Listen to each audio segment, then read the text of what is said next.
Welcome back to Class Time. I'm your CSEC English Literature teacher, Vanessa Francis, and today we'll be looking at thematic development in short stories. Let's begin.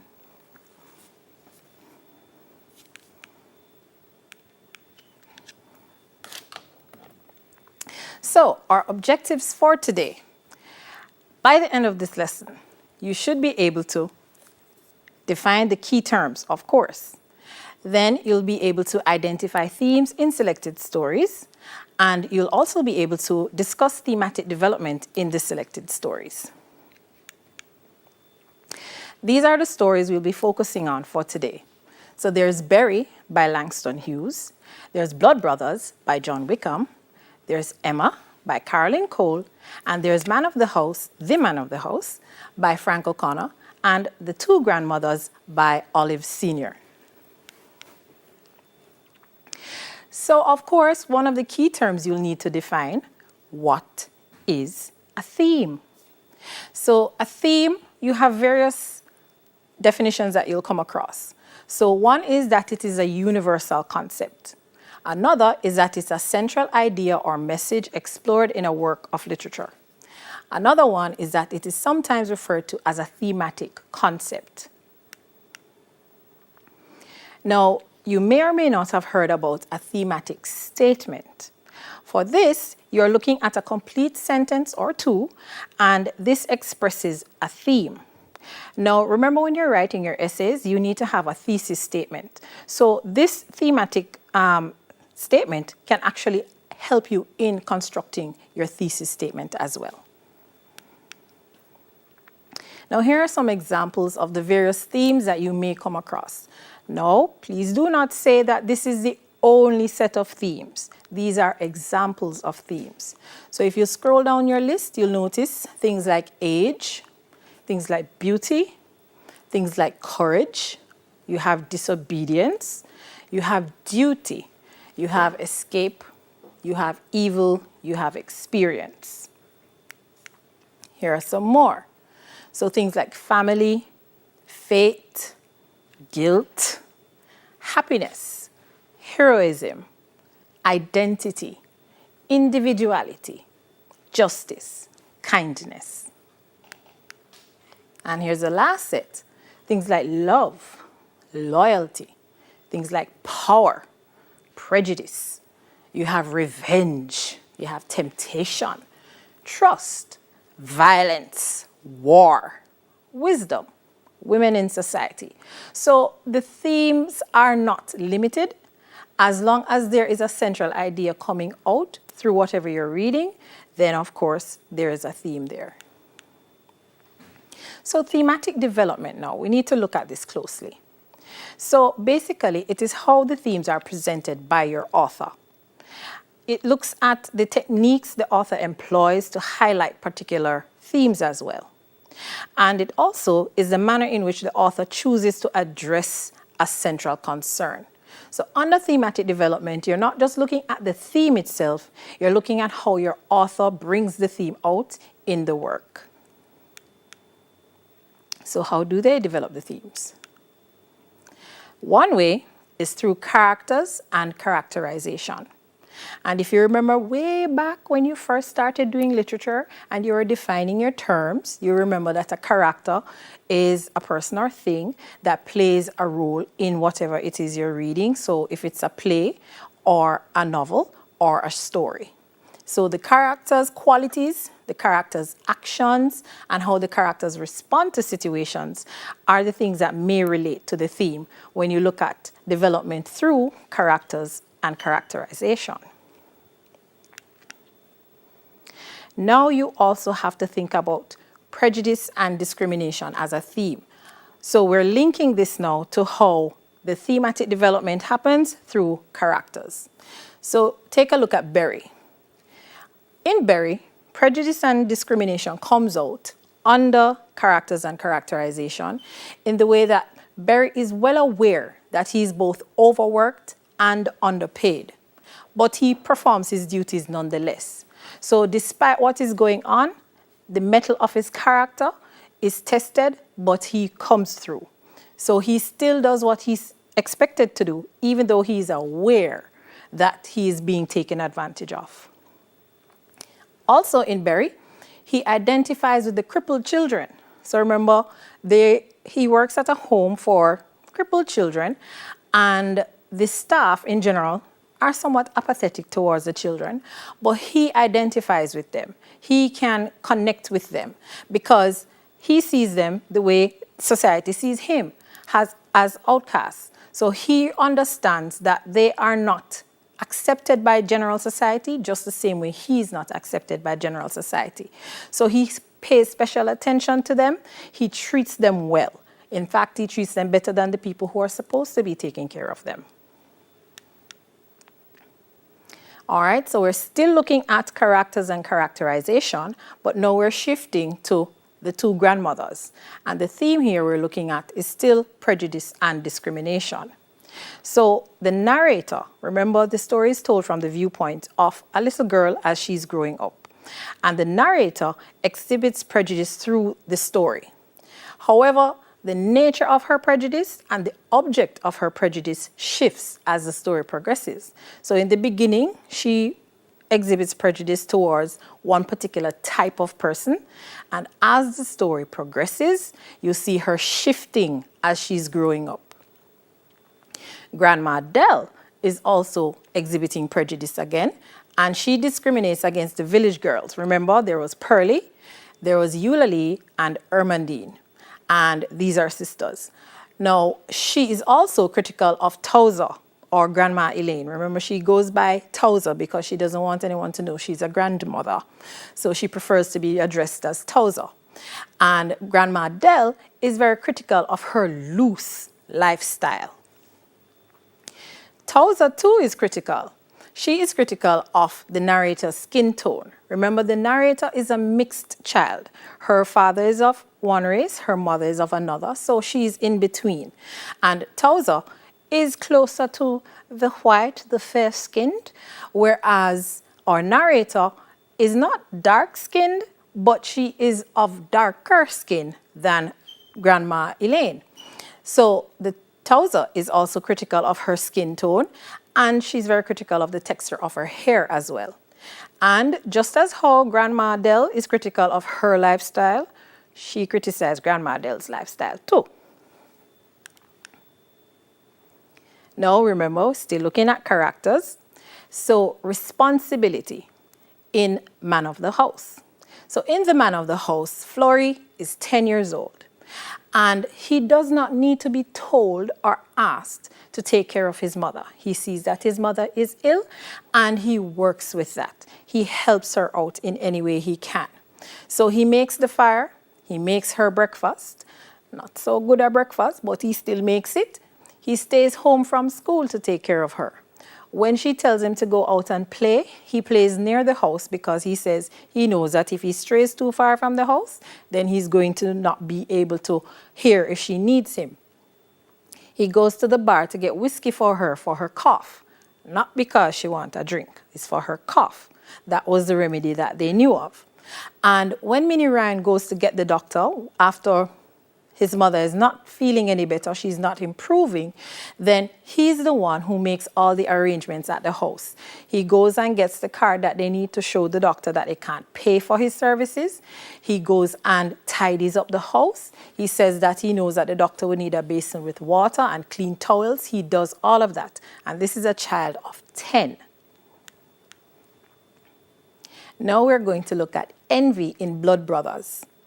Now remember, Blood Brothers is about twins, Paul and Benji.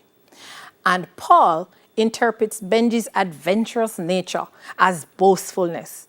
And he sees it as an unspoken insinuation of his own cowardice. So in Blood Brothers, Paul is more or less jealous of his twin brother. His twin brother is very outgoing, he's very fun-loving, he's very adventurous, he's almost fearless. But Paul is almost his opposite. And to Paul, Benji is showing off. And we all know how we feel when we think people are show-off power. So he believes that Benji is showing off, and because of that, he has these deep-seated envy issues. Now, the next way that you can look at thematic development is through characters and characterization continued. But under this, we're looking at character development. So this now takes into account the ways characters change, the lessons that they learn, and this will indicate the themes that are present. So let's look at some examples now. So in Two Grandmothers again, we can look at the loss of innocence. So you can have innocence as your theme, or you can more specify it to be the loss of innocence. So here we have our narrator. Remember, we mentioned that she is growing up. Her thoughts are changing. She's undergoing different issues and so on. So as she grows up, her value systems are changing. She no longer admires her ultra-conservative, ultra-religious Grandma Dell. In the beginning, she was in awe of everything that was Grandma Dell. She worshipped Grandma Dell. She liked going to church with Grandma Dell, liked wearing the dresses Grandma Dell made for her and that sort of thing. However, as she grows up and she lives more and more around people like her other grandmother, Tausa, she now starts to criticize Grandma Dell instead. So once she is criticized for wearing makeup, she used to criticize Tausa for wearing makeup, but we will see through the story's progression that she starts wearing makeup as well. She doesn't admire Grandma Dell anymore. She starts to admire Tausa instead. So these are the things that we look at under her loss of innocence. That innocent admiration she used to have is now gone. Loss of innocence is also shown in Emma. Now, remember in Emma, we have a little girl, Dory. And Dory's mother is Emma. And Dory's father is more or less a mystery. We're not sure what is going on with him. But Dory ends up losing her innocence as she learns and begins to see the duplicitous nature of her father and her friend's mother, Mrs. Robinson. These two people end up showing Dory a side of themselves that somehow takes away the whole element of just innocent love and understanding, trusting in people. Still under character development, we look at guilt. And in Man of the House, Florrie starts feeling some guilt. So remember, he started out being very responsible. But as the story progresses, things happen and things change. So Florrie now feels contrite. He feels guilty after he's coerced into drinking the medicine that should have been given to his mother. He goes off to get this medicine. He meets this little girl and he ends up falling for her little tricks and drinking the medicine with her. And the next thing he's also feeling guilty about, he had promised himself that he would buy a candle. Remember, it's a very Catholic society. So he would have bought a candle to light in the church to the Blessed Virgin for his mother to make her well. Instead, he ended up using that money to buy candy. And he ate the candy with the little girl. So he's feeling guilty about that as well. So as the story progresses, he realizes that the Dooley girl, that's her last name, she only wanted him for the medicine. Them girls are wicked.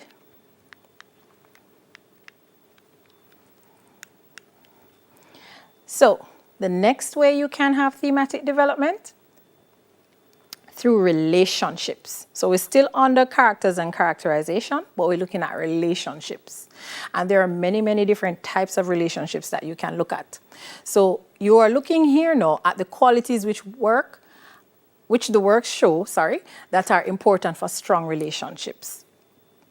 Now, keep in mind, even though your focus is on what should make for a strong relationship, you can also look at what makes a relationship weak. So you can look at the good and you can look at the bad. So jealousy and envy again in Blood Brothers. Now, in Blood Brothers, we have Paul, who is thinking, because we're inside Paul's mind, we're hearing his thoughts about his brother. And we learn that Paul is harboring some deep resentment for his twin brother, not just a brother, his twin brother. And Benji is everything that Paul is not. We discussed that already. So Benji is the outgoing type. He's adventurous. He will make up games and that sort of thing. Paul is more quiet, more reserved. So he is not as active as Benji is. Now here's a quote that sums up this whole idea.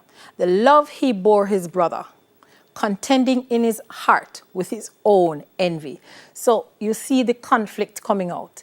He loves his brother because it's his brother, it's his twin. But at the same time, he almost hates him. Now, the next one. Paul's blood surged within him, and all the pent-up hate and fear and envy, all the accumulated jealousy of the years flooded through him. Right there, you don't need to ask if Paul is envious. You don't need to ask if Paul is jealous. It is there in black and white. So it shows just how deeply he is feeling this envy for his brother. Now we switch gears and look at compassion. So in Barry, you see that Barry is the only member of staff who seems able to empathize with the crippled children. And he knows how it feels to be the one who is the outsider. He knows how it feels to be the one who people set aside, who people mistreat because you're different. And you're different in a way that you can't even control. They're different because they're crippled. They had no control over that. They couldn't make themselves well. They couldn't make themselves whole so that they could walk. However, they are treated a particular way because of it. He is treated differently because he's a black man in a time when, well, it's still going on now, as a matter of fact, but it was worse at that time. So he's a black man in a time when segregation was a serious issue to deal with. And added to that, he's the only black person on this compound. So it's not as if he has any other allies there. His only allies are these crippled children. So he shows them compassion. He feels for them. He is able to understand that they want to feel wanted, and he's the one who's going to do that. Now we're going to look at the parent-child relationship, still under character development. So in Man of the House, we look at the mutual concern that is shown by both Flory and his mother when she's sick. Flory, as we mentioned already, shows her concern by doing things around the house, trying to help her, trying to get the medication that she needs, goes to the bar to buy the whiskey so that maybe that can help her with her cough. But his mother also shows concern for all that he is doing. She's concerned that he has to be cooped up in the house with her. She's concerned that he is not going outside to play because she knows he's just a child. He's just 10 years old, so he should not be carrying this weight on his shoulders. He should be out there doing what a child does, living a child's life. So her concern also comes out for him being concerned about her. Then when he comes back from the dispensary, after he has that little incident with Miss Dooley and drinks the medicine, he comes back and he's feeling unwell. And it is his mother who actually shows concern for him. She's the one who feels his brow. She's the one who puts him to bed. She's the one who assures him that things will be all right. So mutual concern by both parties. Now, parent-child relationship in the two grandmothers also brings out these concerns.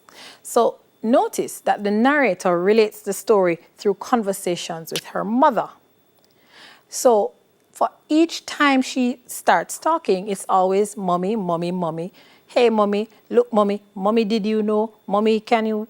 So it's always mommy, mommy, mommy. So that tells you that there's some kind of close bond there because she wouldn't want to always be talking to her mother if her mother wasn't always listening.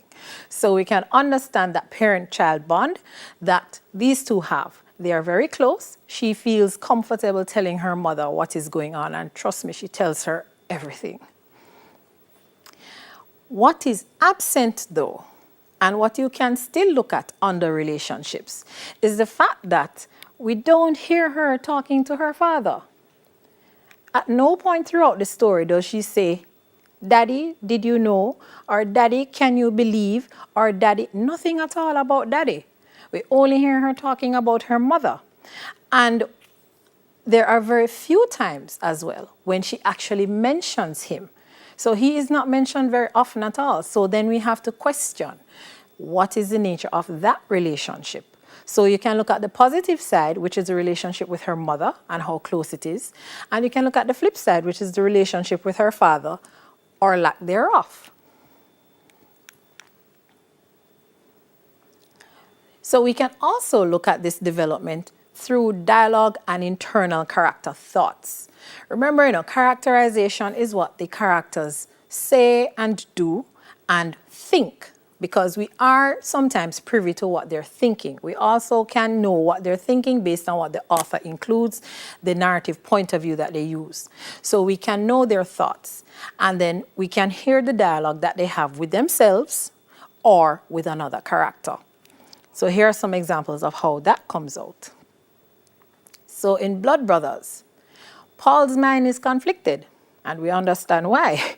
He vacillates between love and hatred for his brother, meaning 1 minute he loves him, the next minute hates him, or sometimes it's love and hate at the same time, warring to see which one of them going to win out.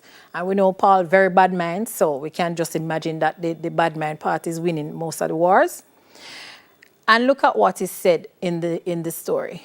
Paul hated Benji with a bitter, passionate venom. And with all his heart's fierceness, he hated and despised himself for hating him. So Paul's mind is in need of some psychiatric evaluation because he hates his brother, he loves his brother, and he hates himself for hating his brother because he knows it's wrong. So we continue. It was easy for him to love his brother as himself. Paul hugged his secrets close. The germ of his potential love turned to bitter hate. So if you think of that popular line from many songs, it's a thin line between love and hate.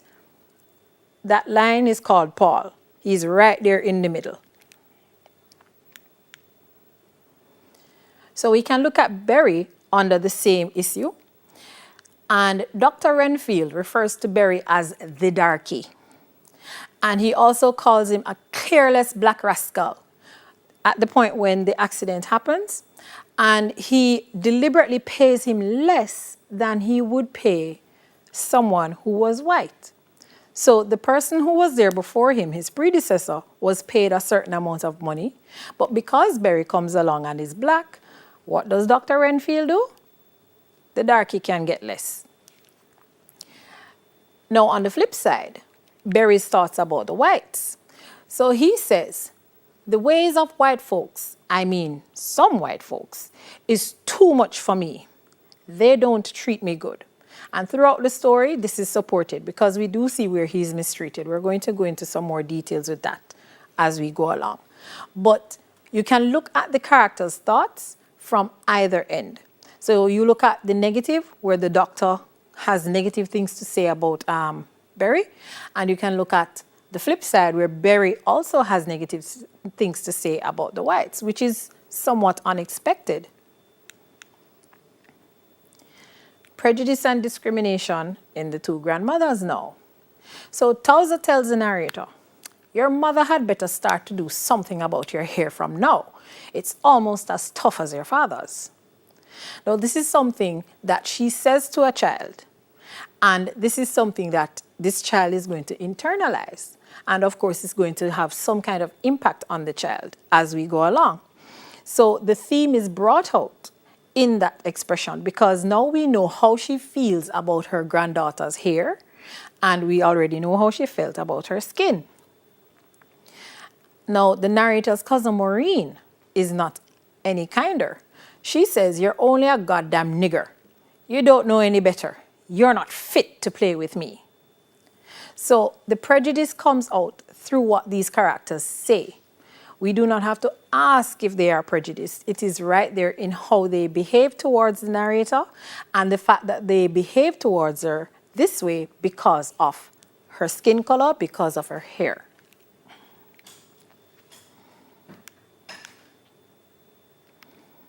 So now, we're going to look at how we look at thematic development through the plot. So the plot comes in, of course, you have your conflict, your climax, and your resolution. So we think about what in the conflict brings out the theme. Maybe not the conflict itself, maybe the resolution of the conflict will bring out the theme, one or the other. And then we look at the key events in the plot that bring out the theme as well. So we have Barry under prejudice and discrimination. So Barry, his race is what the main issue that comes up when he arrives. And it is cause for concern to Mrs. Osborne. Remember, when Barry arrives and she realizes that he's black, the first thing she does is to find Dr. Renfield to let him know that the new help is here, however, he's black. And she makes a very big deal out of it. Now, it is arguable, and this question is something you can think about.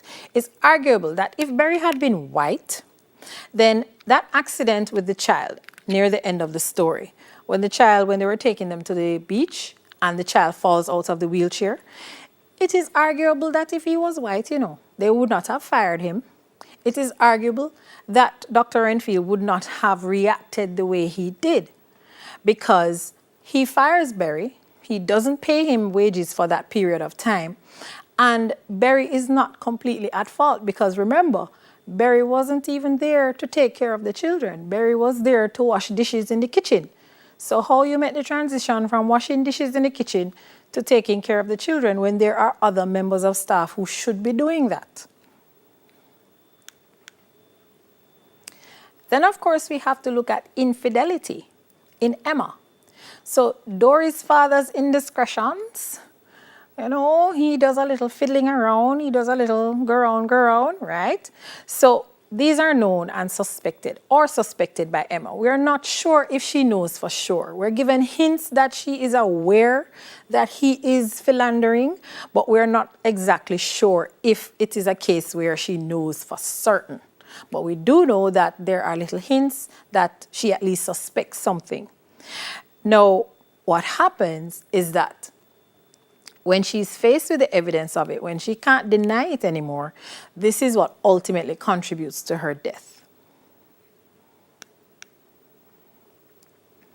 So now, still looking at plot, but a different aspect of it. We're looking at the structure now. So the structure takes in the contrast between the beginning and the end.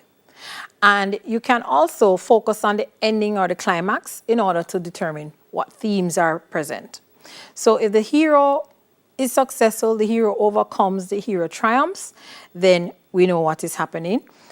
We know that it's a positive theme, but if the hero loses out, then we know that it's a negative theme. If it's in between, then you can argue either way. So, parent-child relationship in the man of the house. When the story starts out, Florrie is taking responsibility for his mother. So we saw Florrie being a responsible little boy, helping out in any way he could. However, when it ends, poor thing, he succumbs to his immaturity, his childishness. And there, his mother ends up being the one taking responsibility for him, which should be the case, because it is the parent who should be responsible for the child, not the other way around.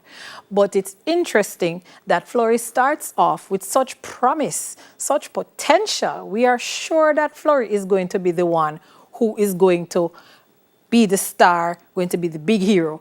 But in the end, Florrie is still just a child. He is still susceptible to childish whims. So, of course, in the end, it turns out that his mother has to take over that role. And, of course, the mutual love is evident in that.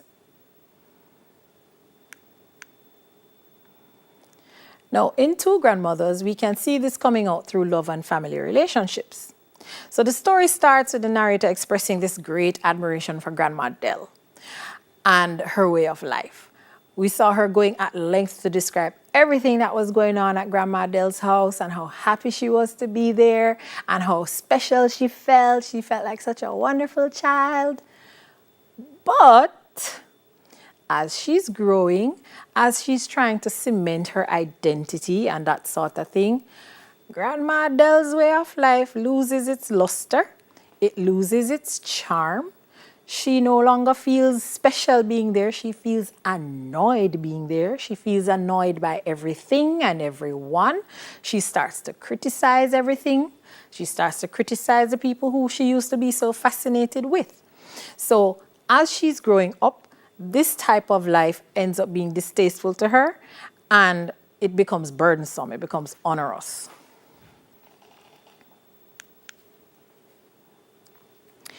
Now we can look at how setting contributes to thematic development. So when you think about setting, remember, we're told setting, time, place, atmosphere, mood.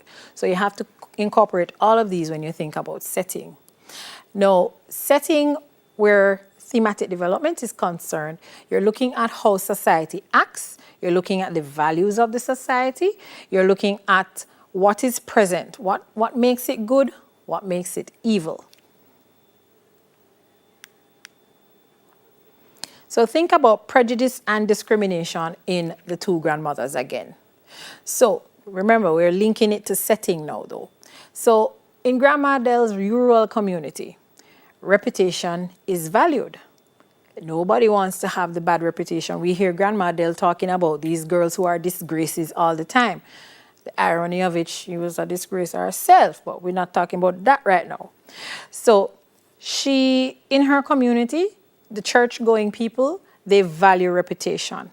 You also see where, in that particular setting, our narrator is praised for her looks. She's fair-skinned in comparison to them. She has tall hair in comparison to them. So these are things that they find appealing. However, flip the script. In Towser's society, the glamorous metropolitan society, being conservative is not the way to go. It's not happening, it's not keeping. So in Towser's society, Grandma Adele would never fit in. The things that Grandma Adele values would never happen in Towser's society. And having kinky hair, even if it's tall, is not something to be all in awe of. So you see that this child is more or less caught between these two grandmothers, which is what the whole thing is about. The idea of being accepted on one side and not accepted on the other. We can look at prejudice and discrimination in Berry. So Berry, unfortunately, is the only Negro at the home. So he's already a minority for being black, but he's even more of a minority for being the only black at the home. All the other employees, unfortunately now, decide to use him as their personal assistant. Notice it says that Bill Milbury knew they took him for a workhorse, a fool, and a nigger. So he's very much aware that he is doing the work of other people. He's very much aware that they are taking advantage of him. He's very much aware of the fact that they are not being nice to him, they're not treating him fairly. The next thing under that is that no one has an issue with it. So everybody is quite fine using Berry. Nobody cares. Somebody is supposed to be watching the children, Berry, come do it. Somebody is supposed to be fixing the car, Berry, come do it. Berry, Berry, Berry, Berry, Berry. Nobody cares. And as it happens, Berry is accepting of this too, unfortunately. Notice it says that he did everything and didn't look mad. Jobs were too hard to get, and he had been hungry too long in the town. So he accepts this discrimination, he accepts this prejudice, because unfortunately, he can't do any better. He needs this job. Now, still on the setting, you look at some settings that are symbolic. So they could represent emotions, they could represent ideas, they could represent people. So you're looking at what theme would come out through that way. And you look at the theme of fear in Blood Brothers as it relates to setting. Now, if you remember in Blood Brothers, Paul has this very traumatic experience. He's such a drama queen. Paul has this traumatic experience of walking one night with his brother and his father, and the Cosarinas, the shadows cast by them, they frighten him. And if you remember, at the time, he would have been a young boy. He is 13 now, and it says it happened 6 or 7 years before. So he has been carrying around this image in his mind for 6 or 7 years. So see why I tell you, say Paul needs Paul needs somebody to look at his mind there. So during this incident, Benji, of course, was happy-go-lucky. He was skipping ahead, nothing wrong. But Paul, in this setting, it drove fear into him. So the shadows were like ghosts. He heard whispers. He heard everything. Paul was afraid of his own self, as a matter of fact.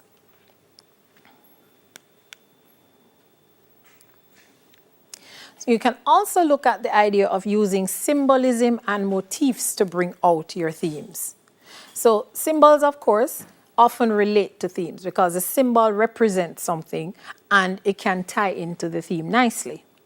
The motif now is a symbolic image or idea that recurs. So it's something that you hear over and over and over in the story, or you see over and over and over in the story. So in Emma, we have the motif of games. We heard frequent references to different games being played, and Dory talks about the games adults play. So that there, right there is a motif that is running through Emma. And she and Maria have this make-believe game that they play too, where they pretend to be Emma as well. So the whole idea of games and people playing games comes out very well in this story. And there's the idea of the little joker, you know, the playing cards, and you have the joker in there. The person left holding the joker is the loser. And in the story, what we end up happening is that Emma is the one who dies and has the joker right beside her. So right there, it is symbolic of the fact that she has lost, unfortunately. So here's a graphic organizer you can use to help you to organize your thoughts. So you could write the names of the stories, and then you could have little check boxes and tick off whichever theme you find in the story. This is good for a quick reference as a study guide because you're able to then more or less recall easily. There are 10 stories, you know, so we don't expect you to know offhand all 10. But when you have something like this to use, you can just tick as you read, and then you can compare them, because remember, you're doing a comparative essay of these stories. So you can see which stories had similar themes. Even though your questions aren't explicitly thematic, themes come out. So that's it for today's lesson.